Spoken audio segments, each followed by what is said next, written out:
There we go. Starting with a bang. Ooh, that music is loud, loud. Let's get that back down to a normal level. Okay, here we go. Well, now that's super low. Does that sound good to everybody? This should be about the normal volume. Somewhere in this neighborhood. How are you, Tom? Can you hear me? Yes, I can hear you. You can hear me, I take it? Yes, I can hear you, sir. Is the music Okay. down at a level that's okay with you? Yeah. That's fine. Super duper. Thank you. Yes, sir. Good morning, everybody. Happy Monday. Good morning, Adriana. How are you this morning? I'm very good, and you?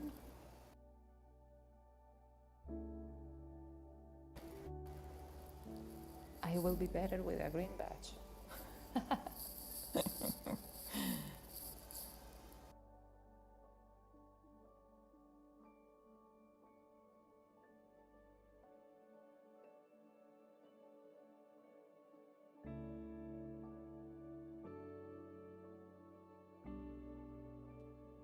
Good morning. Good morning. Good morning.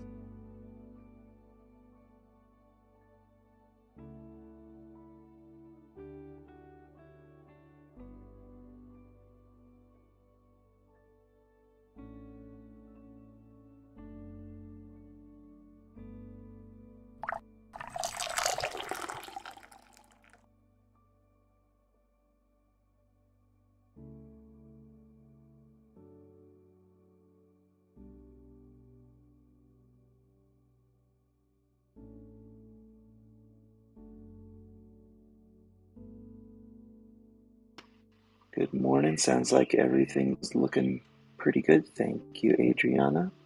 I'm going to turn off the hand raising for a moment. That way it'll be ready later on when we want it. Yes. All right. Ready to go in 60 seconds.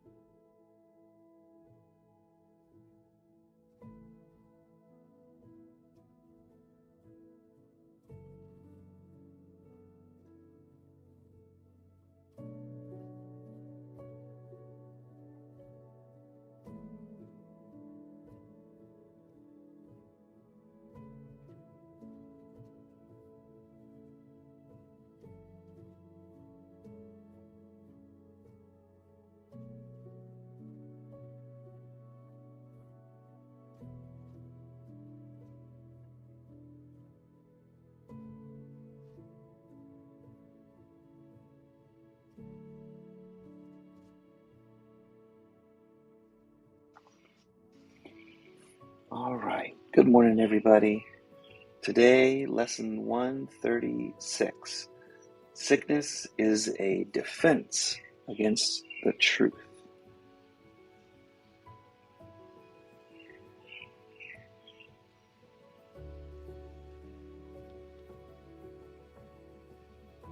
I turn the music down just a little bit more. There we go. All right. Lesson 136. Sickness is a defense against the truth. No one can heal unless he understands what purpose sickness seems to serve. For then he understands as well the purpose of sickness has no meaning. Being causeless and without a meaningful intent of any kind, sickness cannot be at all. When sickness is seen as causeless and meaningless, healing is automatic.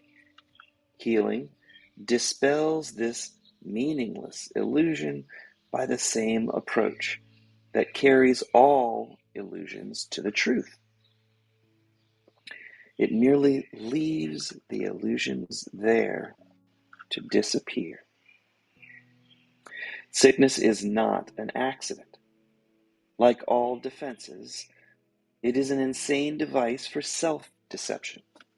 And like all the rest, the purpose of sickness is to hide reality, attack it, change reality, render it inept, distort reality, twist it, or reduce reality to a little pile of unassembled parts. The aim of all defenses is to keep the truth from being whole. The parts of the indivisible whole are seen as if each one were whole within itself. Defenses are not intentional, nor are defenses made without conscious awareness. Defenses are secret, magic wands that you wave when truth appears to threaten what you would believe about lack, limitation, and separateness. Defenses seem to be unconscious, but only because of the rapidity with which you choose to use a defense.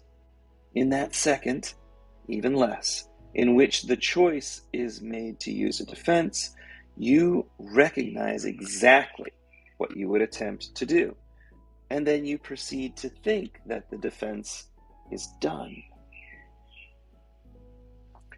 Who but yourself evaluates a threat, decides escape is necessary, and sets up a series of defenses to reduce the fictitious threat that your mind has judged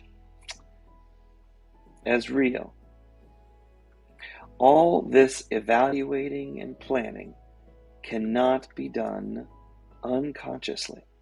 But afterwards, your ego's plan for your own self-deception requires that you must forget you made a conscious decision to use a plan for defense. So the plan seems to be external to your own mind's intent, a happening beyond your state of mind, an external outcome, but with a real effect on you, instead of an internal outcome affected only by the mind of yourself. It's this quick forgetting of the part your decision maker plays in making your reality that makes defenses seem to be beyond your own mind's control. But what you have forgot can be remembered, given willingness to reconsider the decision which is doubly shielded by oblivion. Your not remembering is but the sign that this conscious decision of your mind still remains in force as far as your desires are concerned. Mistake not your decision to defend your false little s self's beliefs for fact. Defenses must make facts unrecognizable. All defenses aim at making the facts unrecognizable, and making the fact unrecognizable is what defenses do. Every defense takes fragments of the whole, assembles these fragments without regard to all of their true relationships, and thus constructs illusions of a whole that is not there. It is this defense process that attempts to falsely fragment the indivisible whole into autonomous parts that imposes threat, and not whatever outcome may result. When the parts are wrested from the whole and seen as separate and whole within themselves, the parts become symbols standing for attack upon the whole. This attack by the ego upon the whole is successful in effect, and the whole is never to be seen as whole again. And yet, you have forgotten that the attack you made of these parts against the indivisible whole stand but for your own ego's decision of what should be real, to take the place of what is actually real. Sickness is a decision. Sickness is not a thing which happens to you, quite unsought, which makes you weak and brings you suffering. Sickness is a choice you make, a plan you lay. When, for an instant, truth arises in your own deluded mind, and all your world and the false beliefs it's based on appear to totter and prepare to fall. Now you're sick, that the truth may go away and threaten your establishments as a little less self no more. How do you think that sickness can succeed in shielding you from the truth of your big S self? Well, it's because sickness proves the body is not separate from you. So you must be separate from the truth. You suffer pain because the body does. And in this pain, you're made one with the body. Thus is your true identity as the body preserved, and the strange, haunting thought that you might be something beyond this little pile of dust, silenced and stilled. For you see, this dust can make you suffer, twist your limbs and stop your heart, commanding you to die and cease to be. And therefore the ego claims you must be the body. According to your ego, thus is the body stronger than the truth. For the truth asks you to live. But truth cannot overcome your ego's choice to die. And so the body is more powerful than everlasting life, heaven, more frail than hell, and God's design for the salvation of God's Son, opposed by an ego's decision that appears to be stronger than God's will. God's Son is dust, the Father incomplete, and chaos sits in triumph on God's throne. Boy, that does not sound like fun to me at all. Yuck. Such is your ego's planning for your own defense, and you believe that heaven quails before such mad attacks as these, with God made blind by your ego's illusions, truth turned to lies, and all the universe made slaves to laws which your egoic defenses would impose on the truth. Yet, who believes in illusions but the one who made the illusion up? Who else can see the illusion and react to the illusion as if the illusion were the truth? God knows not of your plans to change God's will. The universe remains unheeding of the laws of lack, limitation, and separation, by which your ego thought to govern the universe. And heaven has not bowed to hell, nor life to death. But you can choose to think you die, or suffer sickness, or distort the truth in any way. What is created is apart from all this ego's mad illusions. Defenses are plans to defeat what cannot be attacked, which is the truth of the indivisible wholeness of the one self. What is unalterable, which is God's will, and what is wholly sinless, which is God's Son, cannot sin. Such is the simple truth. Truth does not make an appeal to might nor triumph. Truth does not command obedience, nor seek to prove how pitiful and futile your attempts to plan defenses that would alter the truth.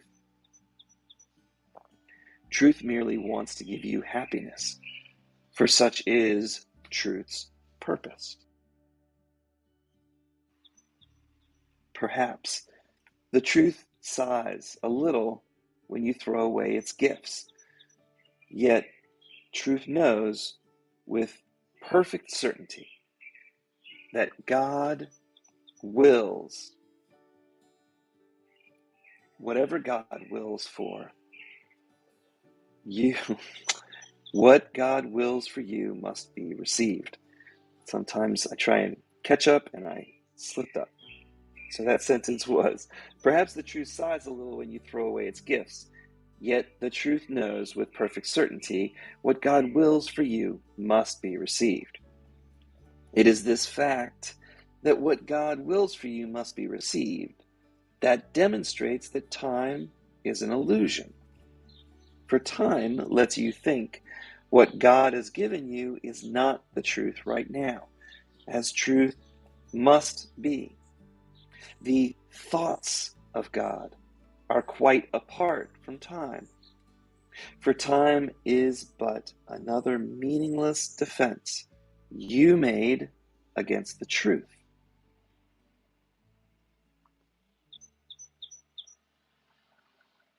Yet what God wills is here, and you remain as God created you. Truth has a power far beyond defense, for no illusions can remain where truth has been allowed to enter. And truth comes to any mind that would lay down its ego's arms and cease to play with the folly of the ego's thought system. Truth is found at any time. Today, if you will choose to practice giving welcome to the truth. Giving welcome to the truth is our aim today, and we will give a quarter of an hour twice to ask the truth to come to us and set us free. And truth will come, for truth has never been apart from us. Truth merely waits for just this invitation which we give today. We introduce truth with a healing prayer to help us rise above the ego's defensiveness and let truth be as truth always has been. Sickness is an ego's defense against the truth. I will accept the truth of what I am, my big-ass self, my higher self, and let my split mind be wholly healed today. Tom, I'm wondering, and I'd love for you to answer later on, it seems like I would have wanted to make truth throughout this whole lesson a capital T and let it be a part of God that at a higher level, because we're talking about it almost like it's a person. And I'm sorry to disrupt the flow of what I was reading here, but it's just, it keeps coming back in my mind. Okay, to wrap this part up, paragraph 16. Healing will flash across your open mind as peace and truth arise to take the place of war and vain imaginings. There will be no dark corners sickness can conceal and keep defended from the light of truth. There will be no dim figures from your dreams, nor their obscure and meaningless pursuits with double purposes, insanely sought, remaining in your mind. Your split mind will be healed of all the sickly wishes that your egoic mind tried to authorize the body to obey. Now is the body healed because the source of sickness, which is your mind, has been opened to relief. And you will recognize as you practice well by this, the body should not feel at all. If you've been successful, there will be no sense of feeling ill or feeling well, of pain or pleasure. No response at all is the mind to what the body does. No response at all is in the mind to what the body does. The body's usefulness remains, and nothing more. Perhaps you do not realize that this removes the limits you had placed on the body by the purposes you gave to the body. As these limits and purpose you placed on the body are laid aside, the strength of the body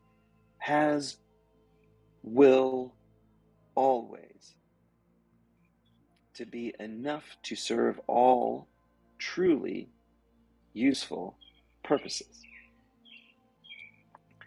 The body's health is fully guaranteed because the body's health is not limited by time, by weather or fatigue, by food and drink, or any laws you've made the body to serve before.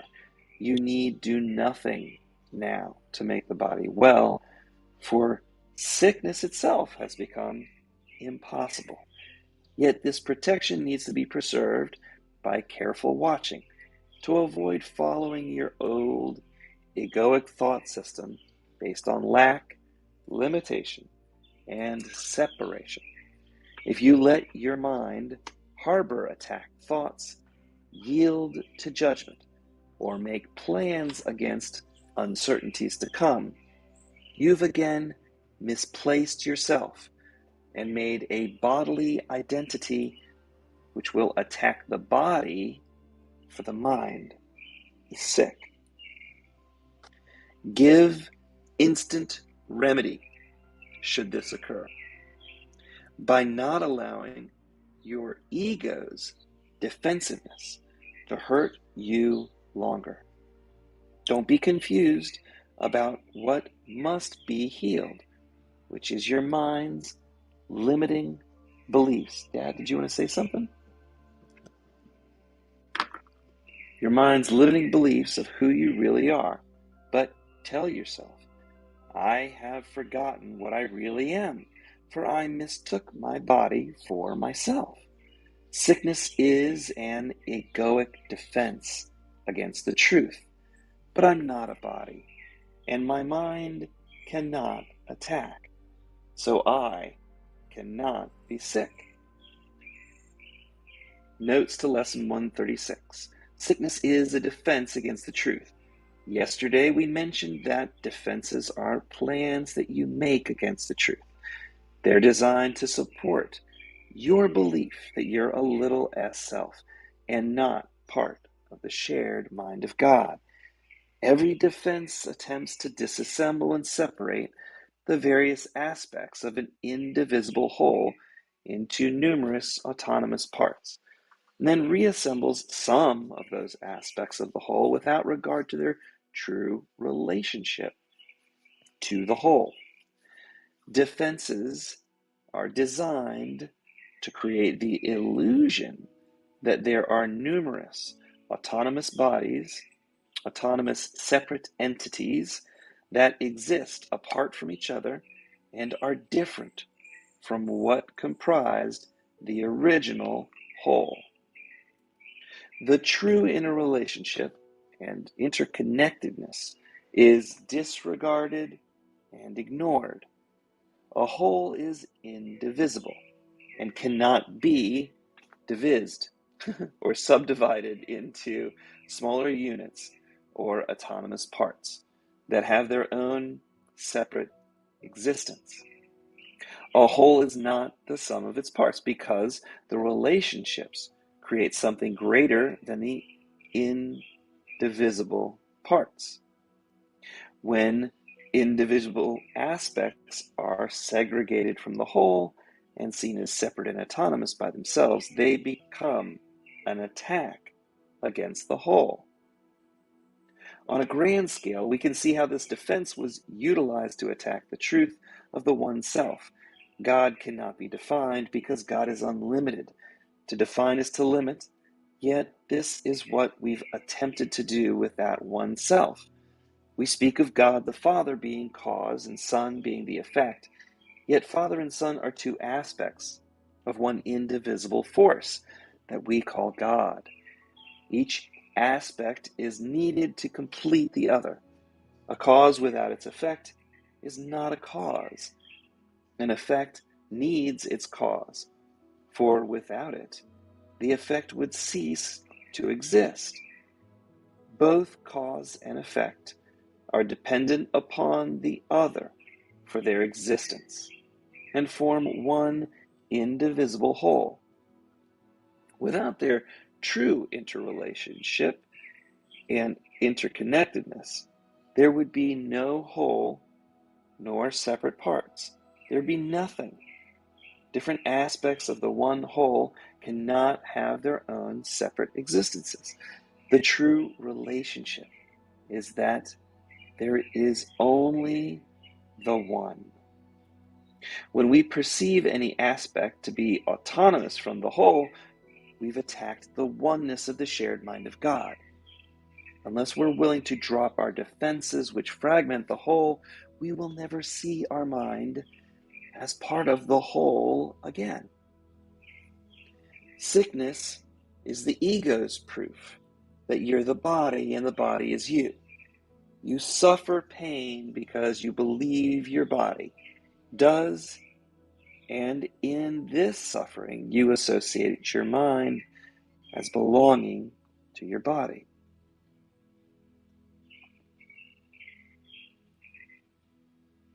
Your mind becomes synonymous with the brain. When you believe your mind is just another body part, your mind must also accept the limitations that come with the physical body. The ego utilizes sickness whenever the truth of your higher self threatens to overcome your ego's belief in your littleness. A sick body is used to prove that the mind is a part and under the control of the body. Yet, sickness is really your mind's decision to support your ego's belief in lack, limitation, and separation. Sickness is not something that happens to you because you are an innocent victim of outside forces that are beyond your control. Both sickness and the death of the body create illusions that support the accuracy of the ego's belief in lack, limitation, and separation. Sickness is a uniquely personal experience that cannot be shared with others, since the sick person alone feels the direct effect of pain. Sickness is a decision of your mind and is not an accident. The idea that you would decide to be sick is often challenged. People invariably say that they didn't want to be sick, although on the surface this may appear to be true. The numerous benefits that your egoic mind derives from sickness can't be denied. To your ego, sickness provides proof that you truly suffer from lack and limitation and are separate. Sickness reinforces the ego's claim that you are an innocent victim of outside forces that are beyond your control, that your mind is not the powerhouse behind your world. Being insignificant, you cannot be responsible for your world. Sickness proves that your ego's story about your littleness is right. You can now confidently declare that you are not responsible for your world and that the numerous negative experiences you encounter in your life are not your fault. You get to be irresponsible and yet claim you're a victim. Oh, isn't that awesome? We love doing that. All right, that's the end of the notes. The question is long. It's going to take me a moment or two to read. And then, Tom, you're up. So Tom's on deck, and I'm lining this up. We're going to have a great day today, everybody. It's 7:09 on May 16th. Thank you for joining us. I came in here, and we read the lessons in the morning. Today was lesson 136. Sickness is a defense against the truth. And I'm going to read the question that we could talk about after our meditation. But let's get one of these meditations in today. We're supposed to do 2 today for 15 minutes. And so this will get 1 under our belts. And we can come back. Yesterday I found the chapters and stuff for yesterday's meditation, which was wonderful. Really looking forward to another one today. Tom, thank you so much for doing this. I really appreciate it. All right, the question. Popular among New Age thought is the idea that sickness is the result of your mind's improper thinking. This belief often becomes the source of a great deal of guilt when spiritual types suffer a devastating illness to their own body. This often happens late in life and leads these individuals to question the validity of their spiritual practices.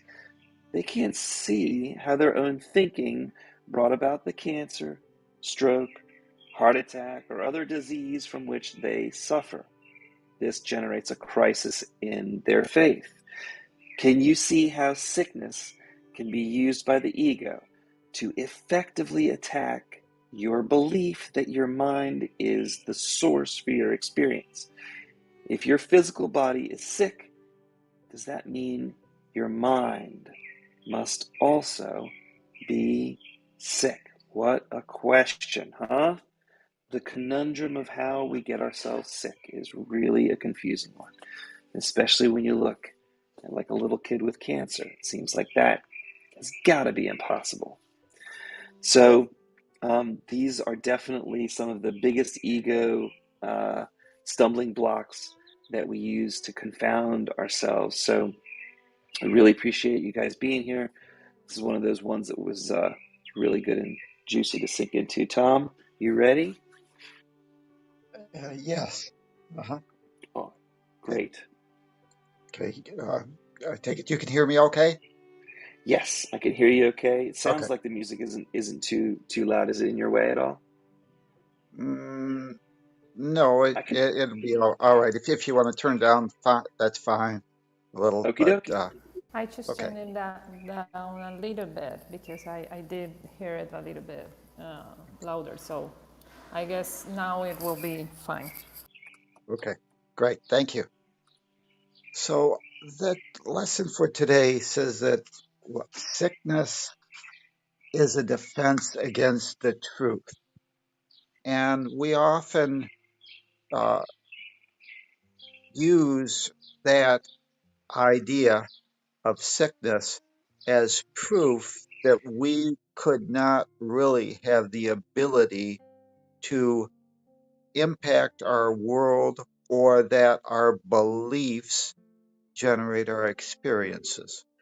So, what I'd like to do today in today's meditation is to examine that idea. And we're going to take ourselves on a little journey. And if you would like, I'd like you to think back of some times that you've been sick. Let's examine those. So, why don't you get yourself in a comfortable position, whatever that might be? For some, that might be sitting in a chair with feet on the floor. For some, it might be in a lotus position, half lotus, whatever is comfortable for you. But I want you to get comfortable and relax and start watching the breath. Just take in the observation of you watching the breath. And probably a good place to do that would be to maybe rise up a little bit above the body so that you can look down upon the body, the game token that we call the body, and just watch it as it lifts up and down the diaphragm, taking in the air that we breathe and exhaling it. And realize that breath has some, is in time and space, kind of the conduit for energy, and it reflects energy. So watch that breath, and as we inhale, realize that we're taking in energy and absorbing that in the game token we call the body so that it can be active for us. And as we exhale, what I want you to do is release all worry, all thoughts of suffering, all thoughts of pain that you might perceive that the body has. So just breathe in energy, all thoughts of any type of pain, suffering out. Energy in, all thoughts of pain, suffering out. And as you get into that rhythm and take in that energy that is the power source that powers the body, just realize that you yourself are actively controlling it. Energy in, all pain, suffering out. Energy in, body rejuvenation, body strengthening. And as we watch that body, what I'd like you to do is to think about some past situations, experiences in which you perceived your game token to be the body to be sick. Perhaps might be a situation you were even hospitalized. Perhaps it might be a cold. And what this lesson is saying is that there's a benefit that our egoic mind gains from that belief that we are sick, that we are the body. And think back at those times, perhaps whenever you were sick, and ask yourself, what benefits would I have derived from perhaps being sick? Perhaps it was a situation where I was in school, there was a test coming up, and to be sick gave me a good reason to miss the test. Perhaps it might be a situation that I was feeling sorry for myself and that I wanted to experience sickness so that maybe other people would pay attention to me. I'd get attention. I'd be able to stay home. Perhaps it was a situation where I didn't want to go to work. I wanted to play hooky. And now the idea of sickness, I just call in and be sick, pretend that I was sick and I'd go to the beach. There's always some benefit, whether consciously or subconsciously, that we gain, at least in our egoic mind, for the privilege and honor of pretending that we're sick. We get to believe that there are outside forces beyond our control. We get to believe that some bug, something has come inside us and infected our body and now made us weak. It helps us to pretend that we're not the source of our experience, that we're a victim of outside forces beyond our control. There's always some hidden benefit that perhaps we not consciously, but subconsciously desire. There are no victims. There are no victimizers. We're all willing volunteers. And we, as the writer of our own script, often use that body as a means to demonstrate that we're not perfect, whole, and complete. Just think back of all those times, all those secret benefits. They weren't necessarily consciously planned, but the attention that you derived, the egoic confirmation that you were a victim of outside forces, that it wasn't your fault. All these hidden benefits. Now, as you look back at those, think whether or not those benefits were something that actually you want. Is it good to believe that I am the body and the body is me? As you look down at your body, you realize that you're not the body. That's just a game token. You're above the body. You're a spiritual essence. And as you think back, realize that you are spirit, unlimited, but you get to decide what you wish to experience in this world. Now let's look at that body and fast forward as we can do, since time is always a presence. Past, present, future is all available to us if we want to place our attention on it. And just think of, perhaps if it's too much for you, think of some people that uh, eventually grow old or maybe young and pass on. What might they want to experience? What might they be trying to learn? And let's not be too rash in our thinking. Let's not mistake the body for what they truly are, which is a spirit.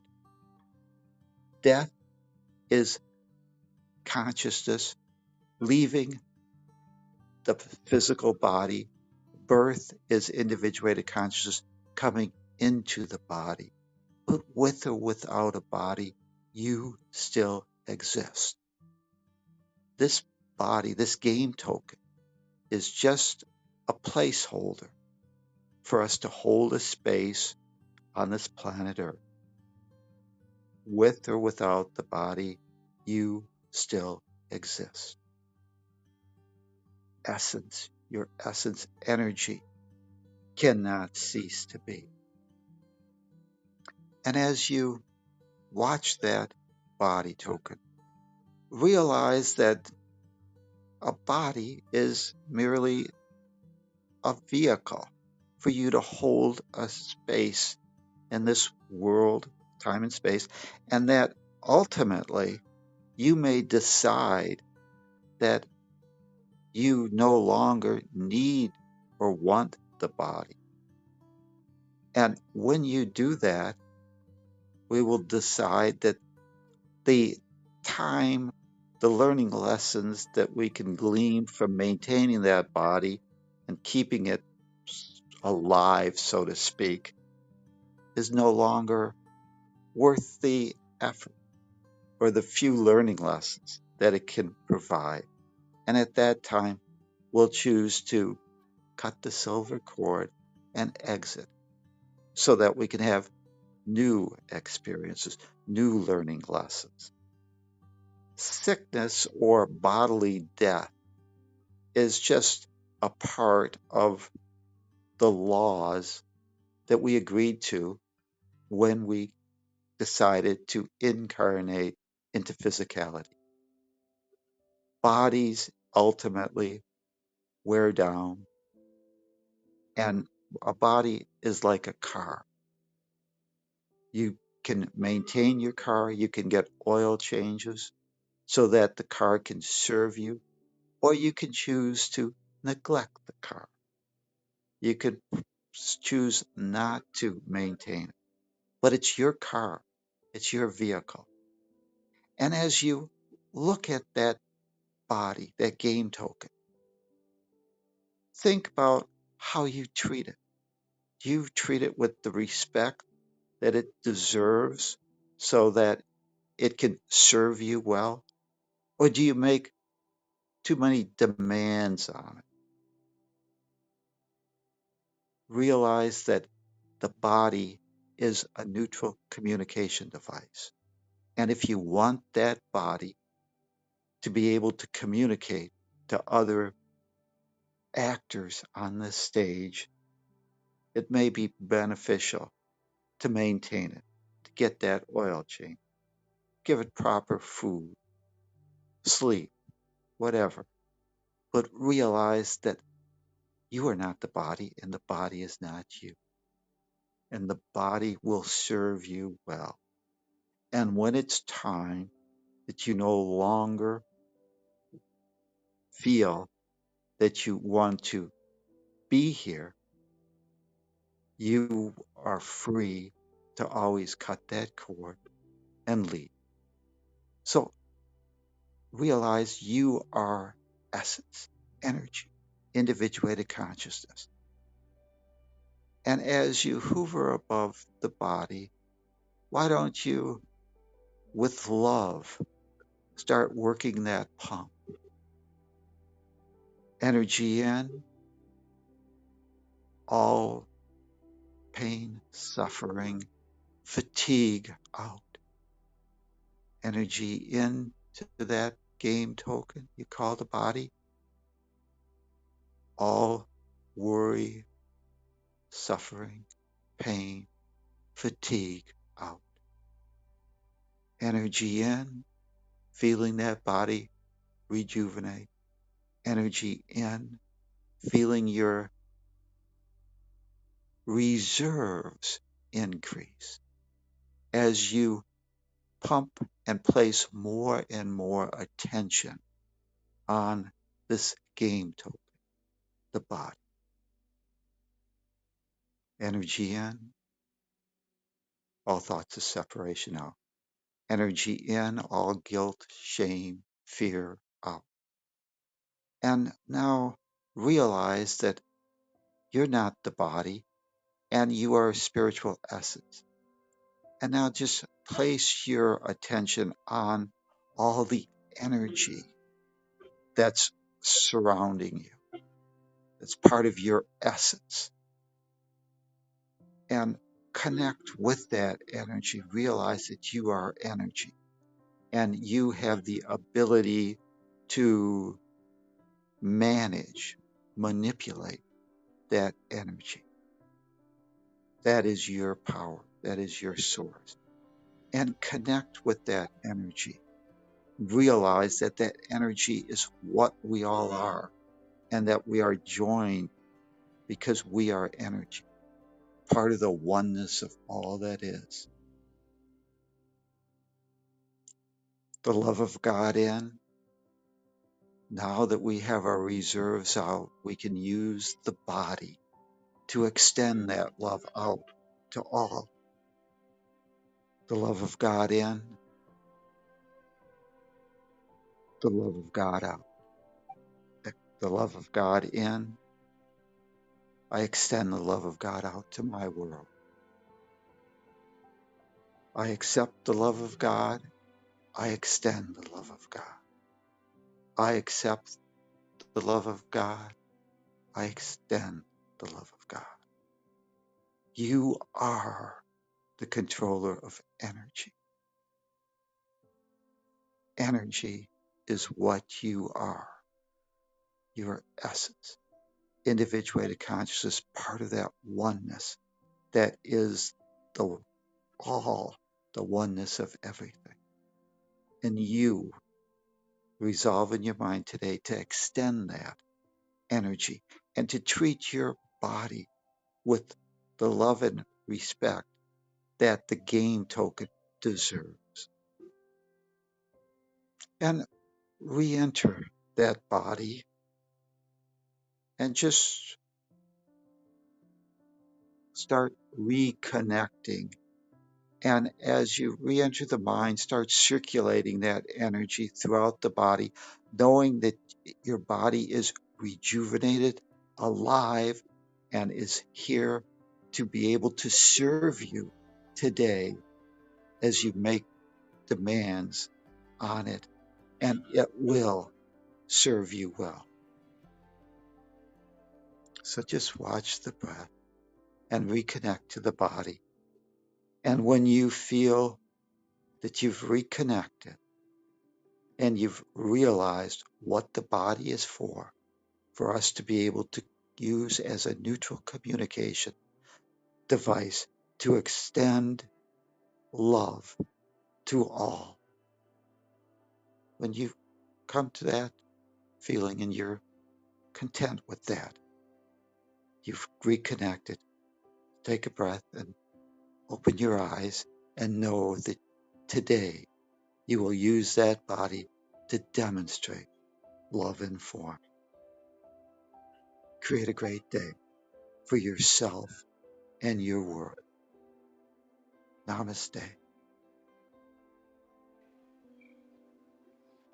Fantastic. Thank you, Tom. That was wonderful. Y'all can dwell in that area, stay there as long as you like, and then we'll have our discussion. Hey, Carolyn, how are Could you? I say something? Yeah.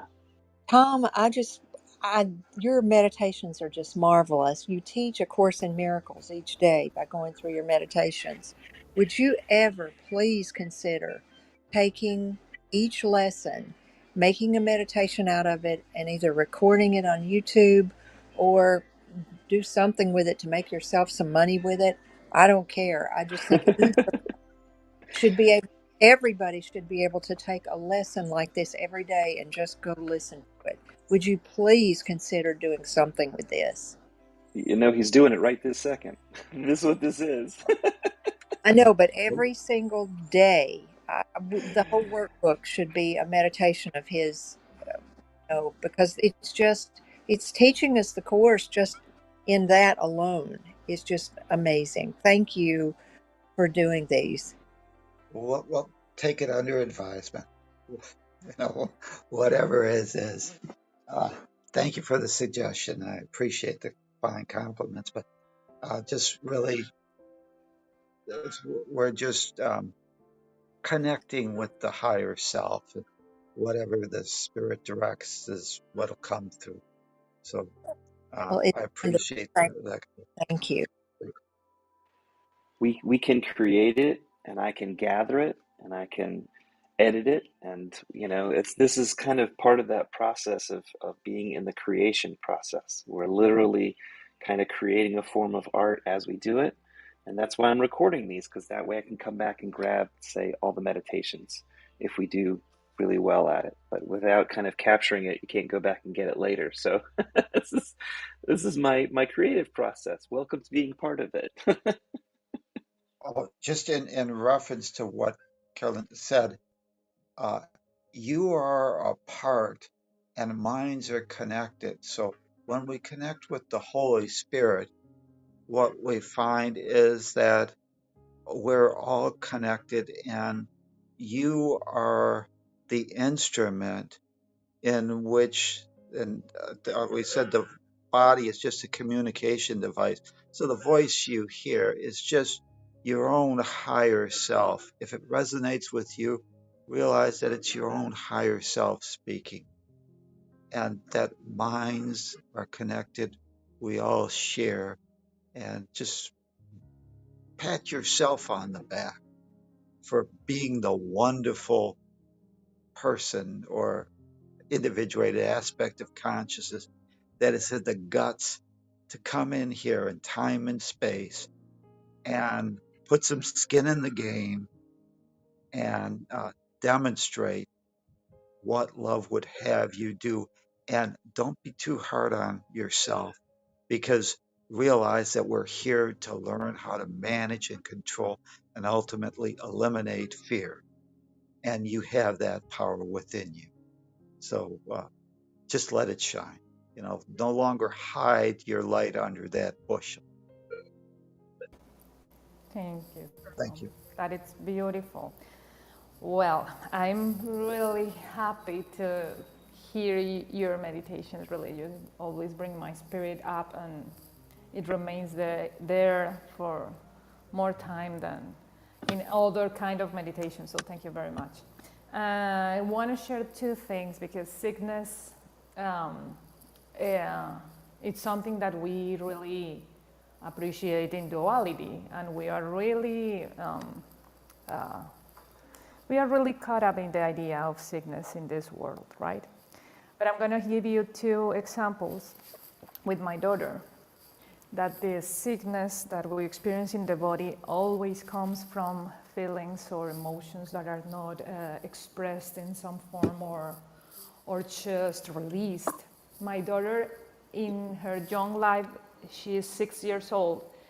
She has been really a healthy little girl, but there has been like 2 times where she had really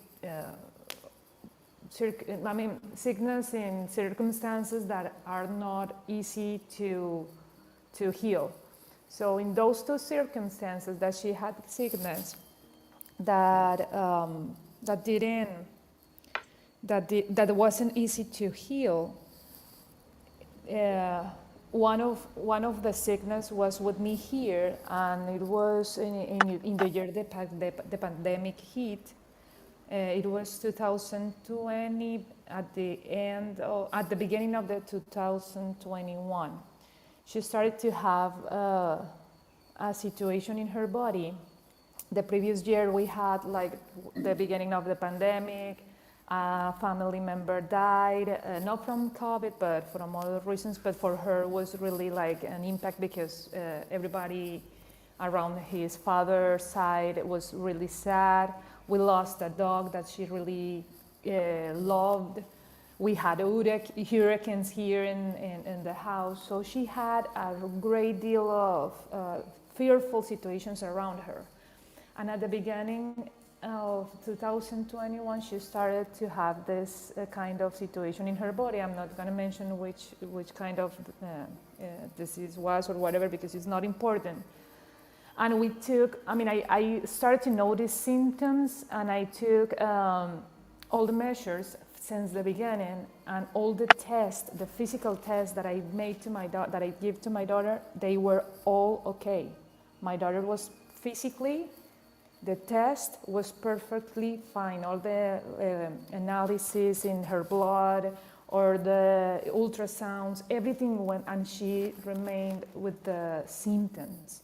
So I had no other question about it, that it was something in her mind.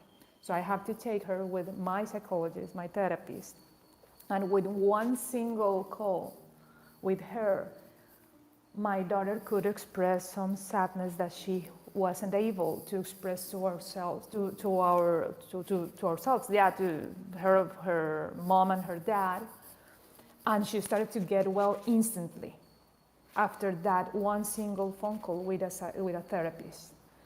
And for me, it was really like a miracle, because I could clearly see, and this was way before me getting involved with A Course in Miracles. And for me, it was like a miracle, and I could really see the power of the mind when the thought process is not getting attention. So that was one, and the other one was when I left to start my life in U.S. with Lee. She started to have, a week from my departure, she started to have like an allergic reaction, and then it scaled up to some kind of flu, that it was getting so bad that she was using this big, how was it? It is a medicine that she had to take like to breathe better. So for me, it was so scary, and everybody here was saying, no, she's okay, she's getting the treatment, and she's okay, and I can see her that she was like okay, but I couldn't talk to her deeply because she didn't want to talk to me that often, so I couldn't reach her mind, and I couldn't reach her symptoms in the way that I was able to when I was here.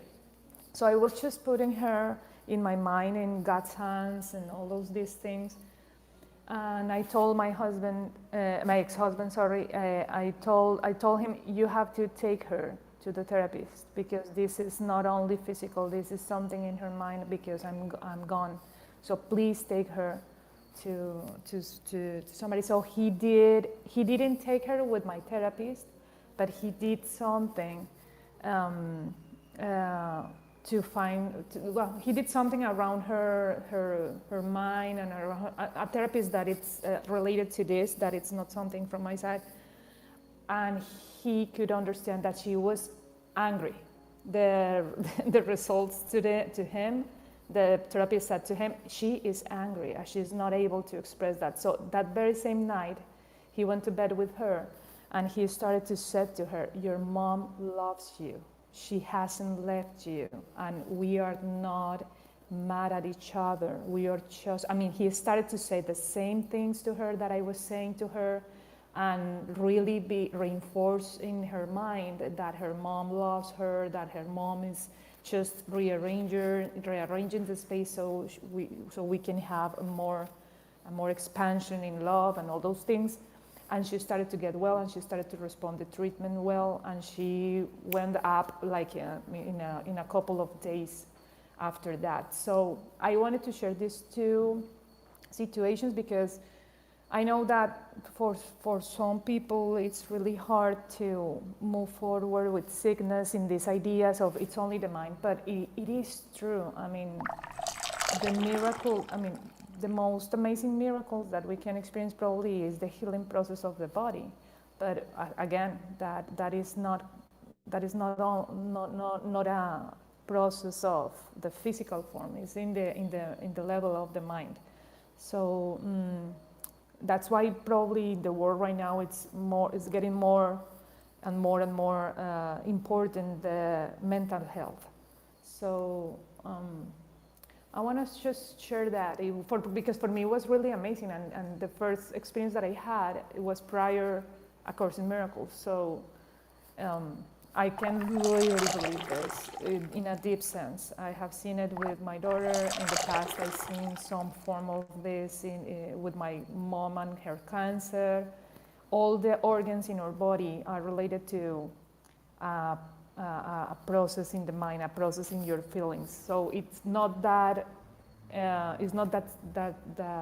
difficult to understand. It's more logical than it looks like.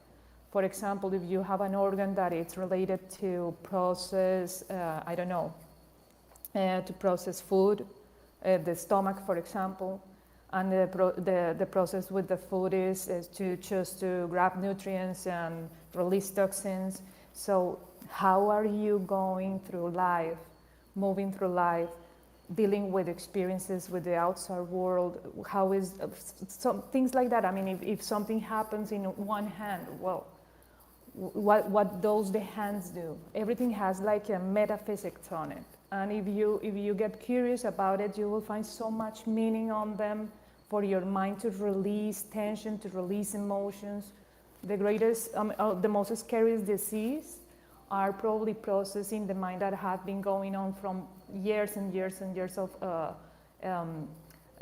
being around conflict and not being able to release the tension. So if you get curious, find yourself a source of information about the relationship between the body and the organs and all the systems in the body with emotions, because they are all related. They are like analogies to our thought process, and you will find clues for yourself to release the emotional stress that you are having. There's sometimes that we don't even know that it was for something that happened to you in the past. So every disease, it is worth for something. It's not that it is bad, it's just that it is worth for something. It has a message. So I wanted to share that. I think this is a really nice lesson, and it's a challenging one. But it comes to one again, because it comes all into the mind. So I hope this helps to everybody, and I'm gonna be quiet now because I'm gonna take care of my daughter to get her ready to school, and I hope everybody have a wonderful, beautiful day.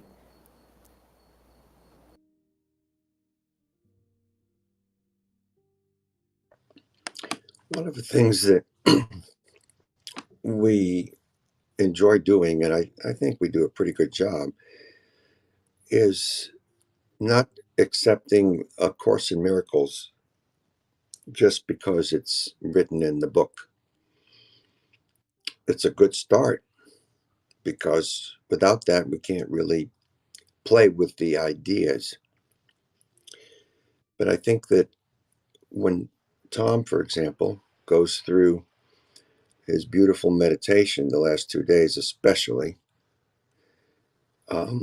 it gives us a way to relate our lives to the principles that the book is giving us.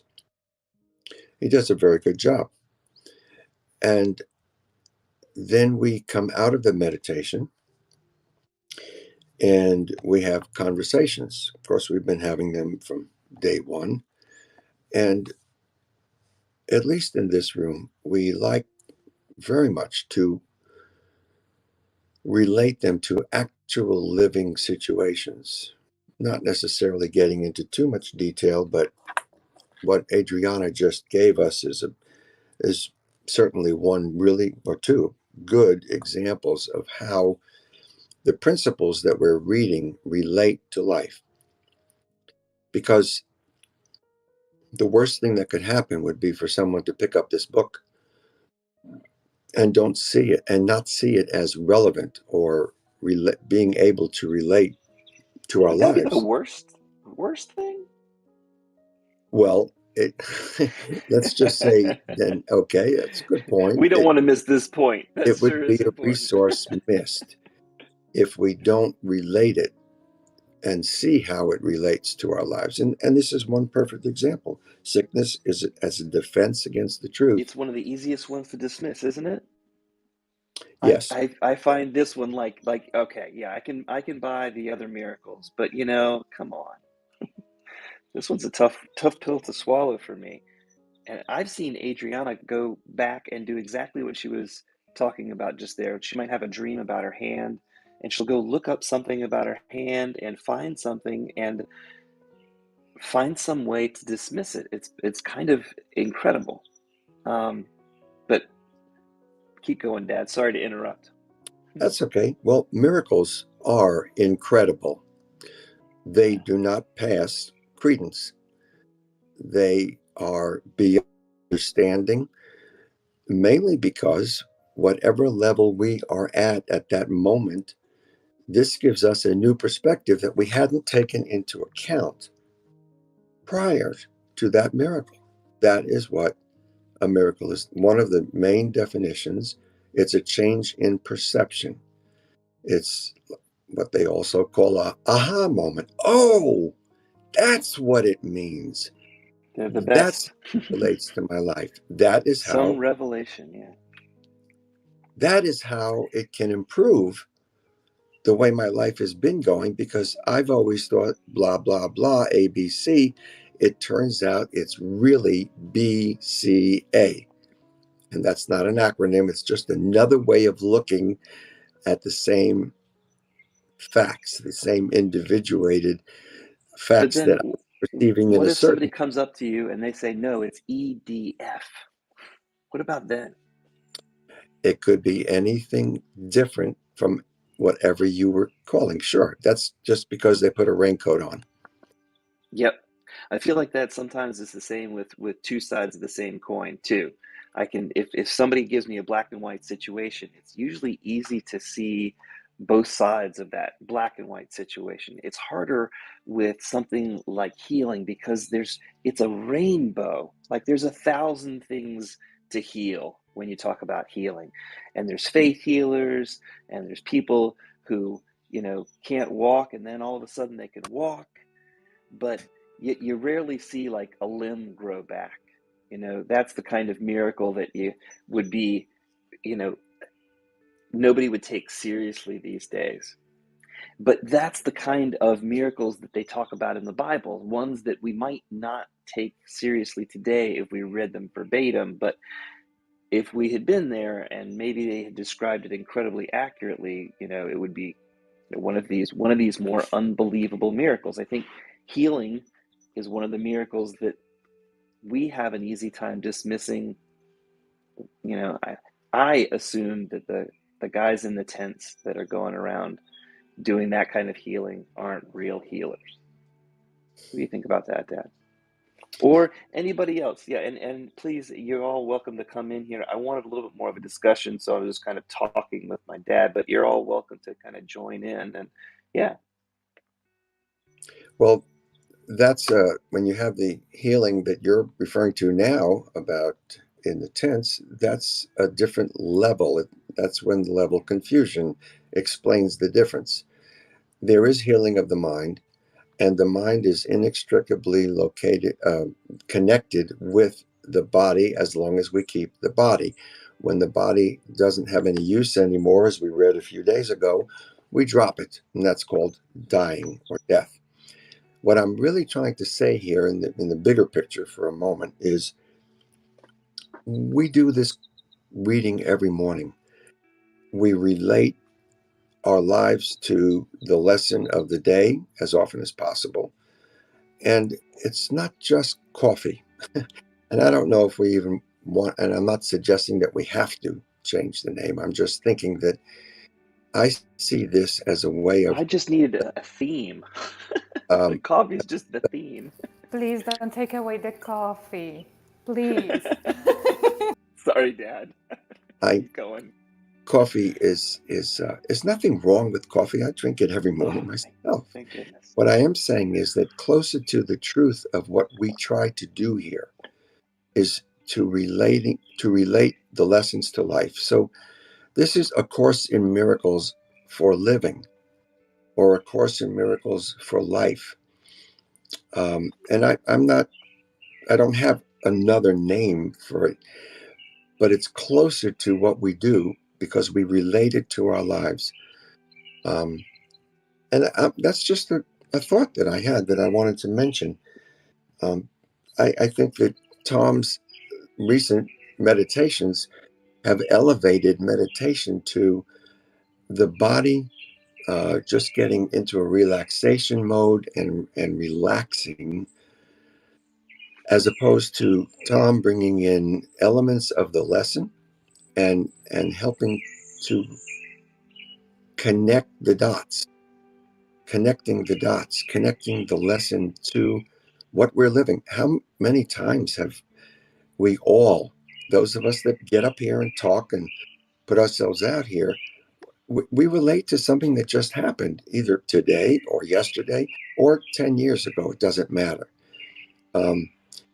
But I'm trying to get that glue idea that we're gluing these lessons, and it's not just something to memorize, pass a test, get your degree, and move on. It's a way to really enhance life, to make life better, to make it more enjoyable.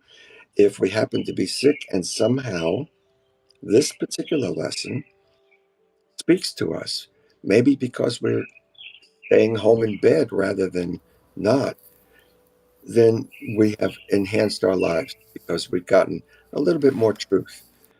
And life does work better when the truth is known. Sean is on the page right here, and he knows that um, I come from a family that really were mechanically oriented.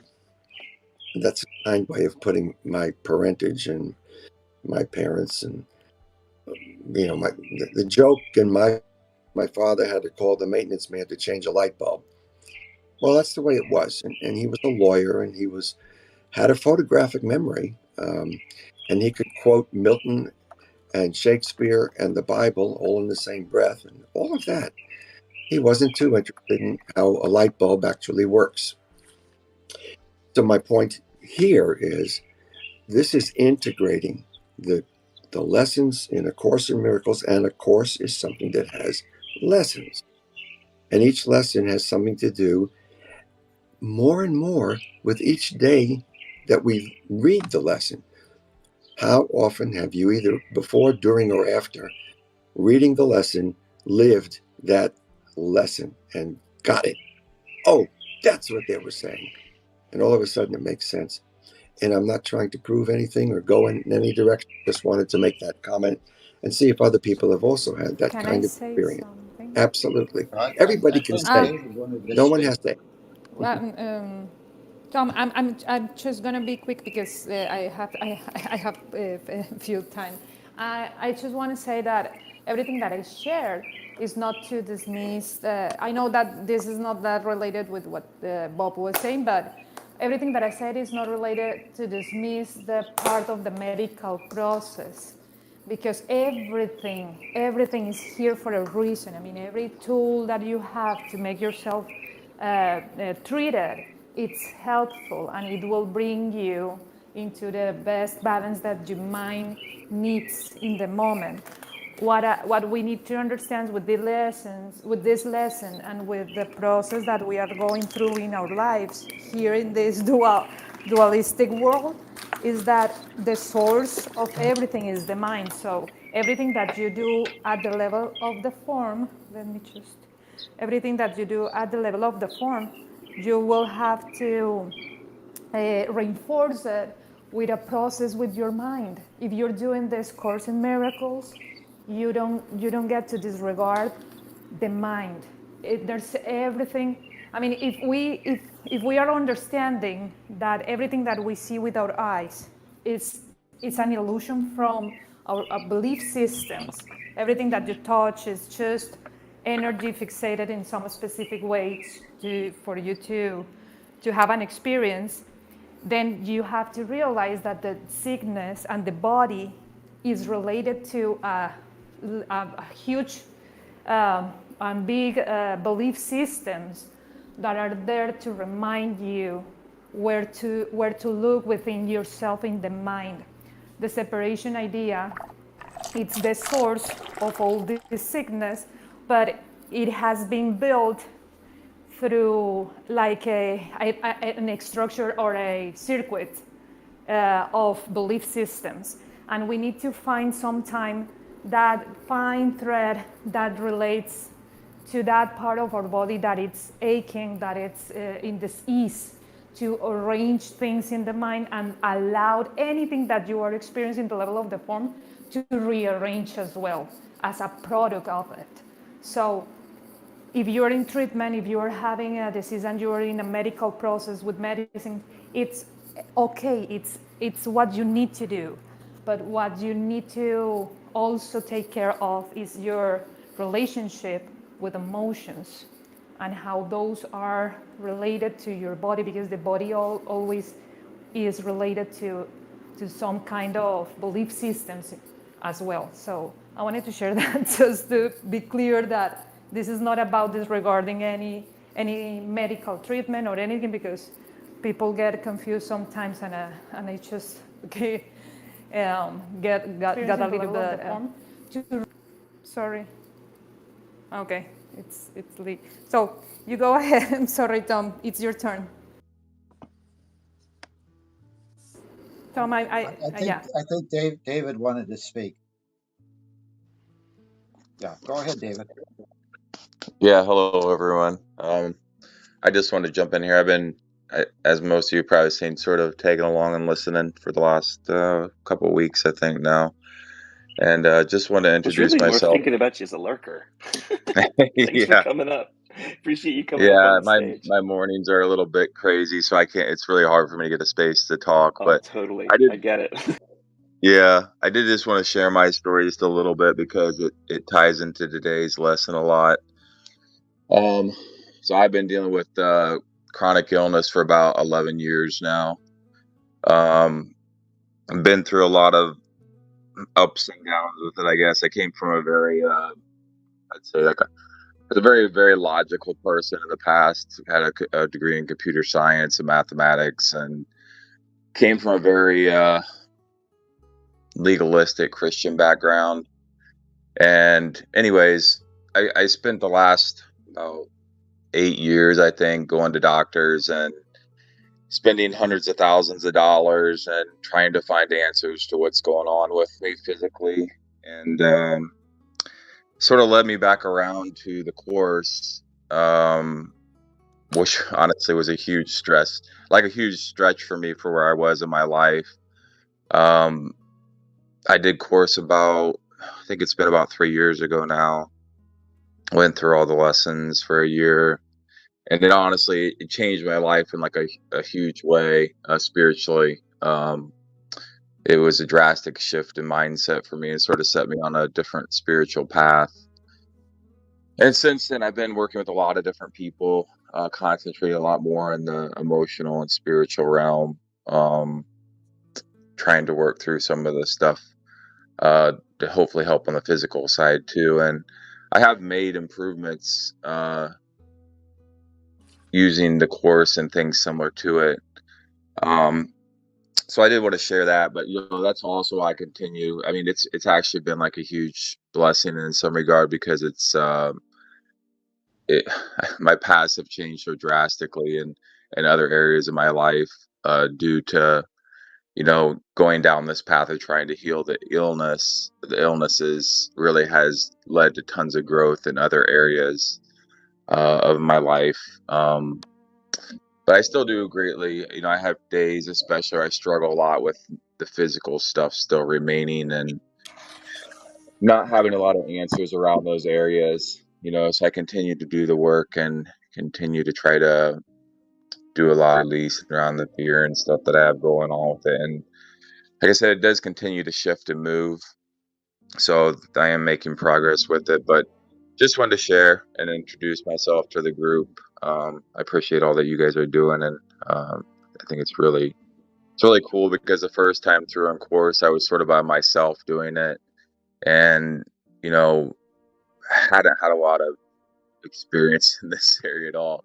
Again, having been raised at a very legalistic church, it was very eye-opening to me, and also just so much new stuff that it was hard to get my head around it. So even the second time through has been like so many new things opening up to me as I think my level of understanding has continued to grow, and then the course has allowed me to continue to build upon that. So Mm. just wanted to say thank you to all you guys that are doing this, and that's all I really had to say. Yeah, it helps to have some mighty companions. How did the book find you, or how did you find the book? So Amy, which I think you might know, Amy Sue. I don't know if Yep. you know her. Yeah, we know Yeah. Yeah, daughter Carolyn. So Amy, so a friend out of no. So I went to one of the treatments I did is I went to Hollywood, um, in LA, and there was they at that time they thought I had chronic Lyme disease. So there was this very specialized clinic there that did stem cells. Anyways, I met another individual there who suggested talking to Amy. So I started working with Amy like probably 2 years ago now, or maybe more. And Amy, as we work together, she's like, I don't really suggest this to most people, but I think you should look into A Course in Miracles. So I got the book and I started going through it, and that was sort of my first introduction to all of it. Wow, that is not the answer I expected. That's amazing. So you started your practice with A Course in Miracles at her suggestion, and how did you attack the book? I mean, it's pretty intimidating to most people. Yeah. I don't know. I was sort of blown away because I didn't read the first part of the book. I just she suggested I go straight to the lessons, which I do think was a really good suggestion because the other part of the book is uh so dense, I guess I would call it, as far as there's just so much there. Like if you don't have some kind of like foundation at all, it's very, very hard. So like the lessons were very good for me to just go one step at a time and sort of start deconstructing some of my previous beliefs and rebuilding some stuff. So I was just sort of captivated with it right from the beginning. Like I did, like the first week of lessons, and I was sort of hooked to it. So I don't think I missed the day at all of the 365 days. Because I was just so enthralled by it, and it really opened up a Oh, lot of different ways of thinking for me. I totally agree. That's the best way. So, did the lessons themselves make sense to you the first time through? Uh, so the first, I would say up until like where we're getting now, and the later lessons got very dense for me. Like I was struggling to get my head all the way around them. So like the first 170 maybe, or I can't remember the exact number, but I could do pretty well with. I was getting a lot out of. And then as I got further along, they got harder for me to get my head around. And I think it's just because I hadn't Taking quite built the around. levels necessary to get there. Yeah, same. Yep, it's taken like 6 times to get the later lessons for them to even make sense. But and of course it it took a couple of times through the lessons for the text itself to make sense. But now I can read the text, and the text makes sense, and the lessons make sense, and they're all coming alive in my life. It's kind of, it builds on itself, and it's almost like, well, if that's true, this must be true, and that's true, and it feels like a nice progression through changing how you look at the world. Oh yeah, Um, for sure. And she also suggested I read David Hawking. So I oh, read his Letting Go book, and also got his podcast, or it's not his podcast, but it's his audio. I don't think he has it anywhere directly in his books that I'm aware of, but it's an audio where he talks specifically about his healing journey, as far as how bad he was physically, which he was, according to him, close to death. Um, and he talks through that and a lot of his experiences with healing. That was really eye opening for me. I mean, because I think someone else on here talked about it a little bit. I mean, yeah, Sean does, and so I've heard a lot about David Hawking, but never really kind of went in to his. I couldn't find his course connection. Did you find yeah, any that's kind of, or is it just kind of like Eckhart Tolle? It's this very similar stuff, but just he's got his own language for it. no, he's all about the course. So like, I don't know the whole story, but when he was almost dead, like he was in the hospital dying, someone introduced him to course, and he started doing course, and he was a leading psychiatrist in the U.S. Like I think he had one of the biggest psychiatry, um, I don't know what you call it, practices. I think he had 60 psychiatrists under him or something like that. That's right. Was super wealthy in New York, but was so sick. Um, but he got introduced to course, and I'm not sure how all there, but course pretty much like shifted his life like majorly. A Obviously he lot about recovered from all of his health stuff. Yeah, and he went so far, which was the most amazing thing to me, was he wore glasses his entire life, and he reversed his vision. Like he restored his vision back to perfect vision. what? Um, Oh my How did he yeah, God. do? Can we have like a book of him or something? Yeah. yeah, I can send a link out. The link to the audio Yeah, is the please. most amazing as far as the healing he did. But it sort of became like, it was really interesting how it presented to him. Like he would get messages from spirit about when, like, it was like an onion peeling off, because he had many things going on health wise. But the last was his eyesight, and I think someone in one of his lectures said, "Well, if you healed all these other things, then why couldn't your eyes be healed?" And he said, "I never had thought about that. Like, why couldn't they be healed?" So he took his glasses off, which I think he was almost to the trivocal level, and he took his glasses off and Almost just there. basically said, "I'm not going to wear them anymore," and basically drove. Basically drove, and he said the interesting thing he noticed, which I found was so interesting too, is that he could only see the things that he needed to see. Like he could see when he needed and when he needed to see it. So he could see when, excuse me, when he needed to put the keys in the ignition, he could see the ignition. When he was about ready to go off the side of the road, like he lived in Sedona, so it was mountainous. When he was about ready to go off the side of the road, he could see just in time to make the correction. And he John, do you couldn't ever, see most of the time, but then he could see when it was time to do Course in Miracle in his classes. He would be able to see just long enough to read the text. oh my God, that's And yeah, just really crazy stuff. But at the end of, I think 6 weeks, I think, of that, one day just lifted, and he said he was able to see again. So I don't know, his stuff is very interesting. Again, it's very hard, from a place of faith to get there. I think that's what I've struggled with, is being so analytical and such a strong belief system in, the traditional thinking of how the body works and all this.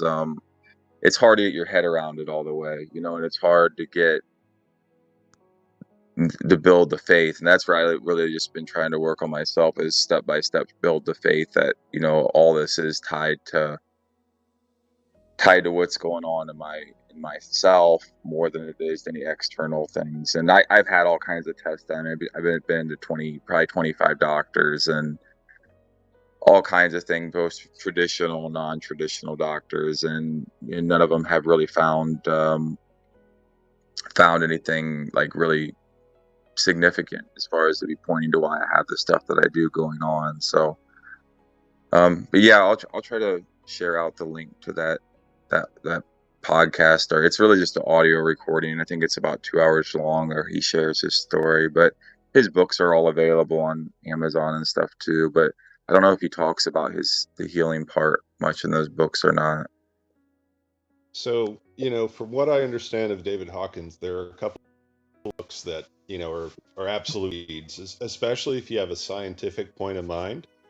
And that if you could turn down the music a little bit, I don't know what just happened, but it got real loud on my side. Thank Thanks. you. I don't know what. Sorry. Okay. But so as a scientist, I get where your head's coming from. And, I think that what you had said, trying to wrap your mind around it, I tried to do the same thing and it didn't work. And the reason why is spirituality is an experience. It's like what we talked about earlier about a point in perception. So the question is, how can I change my point in perception? And, David Hawkins mentions sometimes, and I'm going to bring in what Bob said earlier. It's like there's an ABC of life, and most people think in a way of A, then B, then C. As a scientist, I mean, how do you derive a formula? You're going A, then B, then C, right? But, from a spiritual standpoint, and in order to get into a healing point of view, it kind of requires this resonance of love. And the resonance of love for me is this idea of timelessness. I mean, have you ever been with a partner where it just seems like time stops and that you can just feel the love at that moment in time, or a huge spiritual event where time stops? And that point in perception is often called the ABC. Not A, then B, then C. It's the timelessness of everything, regardless of where you think it is in time, existing at one point in time, the present, right? And, the difference in between David Hawkins and Eckhart Tolle is that for me, Eckhart Tolle is more pop kind of spirituality. It's not bad, it's good. But David Hawkins comes from a point of the Bible. He comes from a point of working with Mother Teresa, and it's what he has done to his practice in New York City of what you were talking about, David, is that the way he was healing people in his hospital was that he was breaking through the lack of truth in the person's mind. And I think we all at some point have done it, right? Where we get upset about something and realize what we got upset about and our point in perception was wrong. It was just flat off, right? And that's the same point here, is that when you have a psychological disease, it's, in his experience, oftentimes a separation of truth.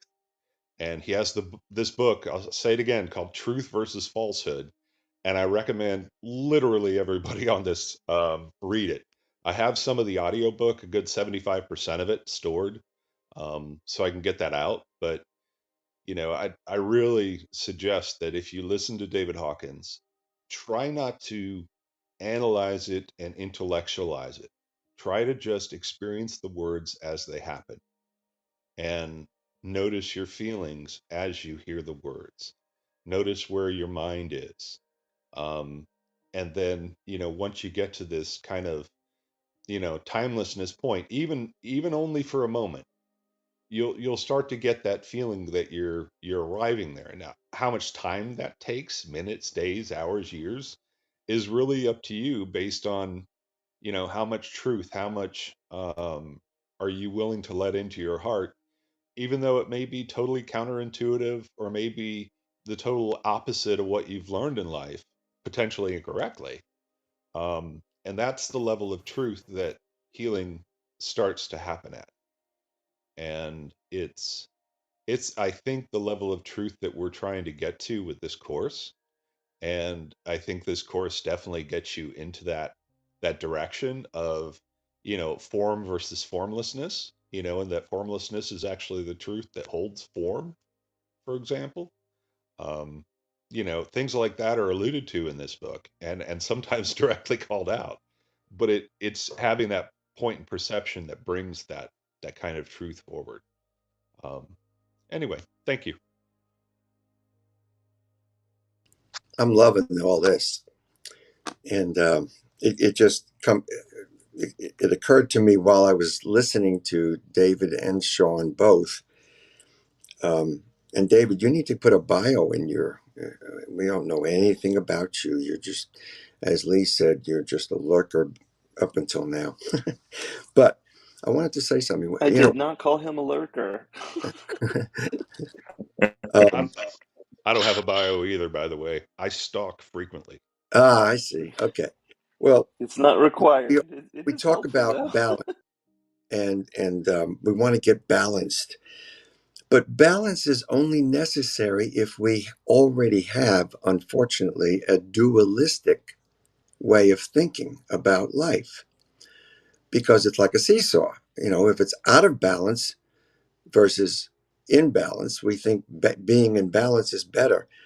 But actually, coming to listen here, read the course, take some lessons, read the lessons, work them during the day, that puts us a little bit out of balance in a good way, because now we are letting more of the Holy Spirit direct our split mind. That is the way we describe ourselves in this book.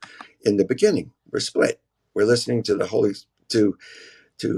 ego a lot more than the Holy Spirit. If we can just get to a balancing point, that's really great. But that's when we still keep on going.